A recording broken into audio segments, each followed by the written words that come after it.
নির্বাচন বিলম্বিত হওয়ার একটাই কারণ আমি দেখি, সেটা হচ্ছে সদিচ্ছার অভাব। কাদের সদিচ্ছার অভাব? সরকারের সদিচ্ছার অভাব এবং বিএনপি ছাড়া অন্য যে রাজনৈতিক দলগুলো আছে তাদের সদিচ্ছার অভাব। সরকারের কেন সদিচ্ছার অভাব? বিকজ সরকার তারা যেই স্ট্যাটাসটা এনজয় করছে গত 10 মাস ধরে, সেটা বা পাওয়ারটা, এটা এই মুহূর্তে হয়তো তাদের ছাড়ার একটা বড় অংশের সরকারের ভেতরে ইচ্ছা নেই। আর অন্যান্য যে রাজনৈতিক দলগুলো আছে তাদের ব্যাপারে যে বিষয়টি, একটা জরিপ প্রকাশিত হয়েছে আজকে, সানেম জরিপটি করেছে 15 থেকে 35 বছর বয়সী তরুণদের নিয়ে, 2000 তরুণের উপরে এই জরিপ করা হয়েছে, যাতে দেখা গেছে যে আজকে যদি ভোট হয় বিএনপি পাবে 39%, জামাত পাবে 21%, এনসিপি পাবে 15%, আর আওয়ামী লীগ পাবে 15%। সো এই যে ভোটের একটা গ্যাপ, বিএনপি সেই 39% আর জামাত 21%, এনসিপি 15%, এই গ্যাপটা যাতে কমিয়ে আনা যায় বিএনপির সাথে, যাতে বিএনপি নিরঙ্কুশ সংখ্যাগরিষ্ঠতা না পায়, যাতে 2/3 মেজরিটি বিএনপি না পায়, যাতে জামাত হয়তো কিছুটা আসন বাড়াতে পারে বা এনসিপি কিছুটা আসন বাড়াতে পারে। বাংলাদেশে এখনকার যে অবস্থা, এটা অনেকটা দিক নির্দেশনা ছাড়া বা মানে কোন রকম কোন ক্যাপ্টেন ছাড়া একটা জাহাজের যে অবস্থা দাঁড়ায়, নাবিক ছাড়া একটা জাহাজের যে অবস্থা দাঁড়ায়, অনেকটা সেরকম। 6 তারিখে 6 জুলাই কালের কন্ট্রাক্টর রিপোর্ট এসেছে যে বিনিয়োগ একেবারে তলানিতে চলে গেছে। ওরা বলছে 14 বছরে দেশি এবং বিদেশি বিনিয়োগের এত হাহাকার বাংলাদেশে গত 14 বছরে হয়নি। তারা বলছে 9-10 সালে, 9-10 অর্থ বছরে যেখানে কর্মসংস্থান হয়েছে 5 লাখের ওপরে, সেটা গত এই অর্থ বছরে 24-25-এ গিয়ে সেটা 2 লাখের নিচে নেমে এসছে। আরেকটা রিপোর্ট এসছে আজকে, সেই রিপোর্ট বলছে মূল্যস্ফীতি 2-এর ঘরে চলে গেছে, মানে ডাবল ডিজিটে চলে গেছে, 10 পয়েন্ট সামথিং মূল্যস্ফীতি, যেটাও কিনা বিগত কয়েক বছরের মধ্যে সর্বোচ্চ। সো এই জায়গাগুলো যদি আপনি দেখেন, আপনি দেখবেন অর্থনৈতিক অস্থিরতা, আইন শৃঙ্খলা পরিস্থিতির অবনতি, মব এখন একটা কি বলবো, ধরুন মবকে লিগালাইজ বা মবকে জাস্টিফাই করার জন্য সরকারের সকল কর্তা ব্যক্তিরা মবের পক্ষে বয়ান তৈরি করছেন। এটা খুব অদ্ভুত না?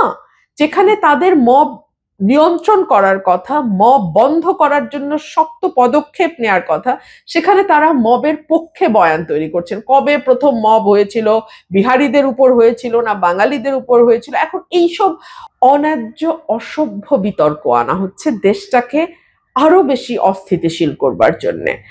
সরকার তো ক্ষমতাতেই আছে, ইউনূস সরকার ক্ষমতাতেই আছে, সেই সঙ্গে তার কিছু পছন্দের দল আছে। বিএনপি ছাড়া যে রাজনৈতিক দলগুলো আছে, বিশেষ করে এনসিপি, জামাতে ইসলামী এবং ইসলামপন্থী যে দলগুলো, তারা মোটা দাগে সকলের সঙ্গেই সরকারের একটা ভালো সম্পর্ক। এবং ধরুন আজকে যদি নির্বাচন হয়, জামাতে ইসলামী তো ক্ষমতায় যাবে না, এনসিপি তো ক্ষমতায় যাওয়ার প্রশ্নই ওঠে না।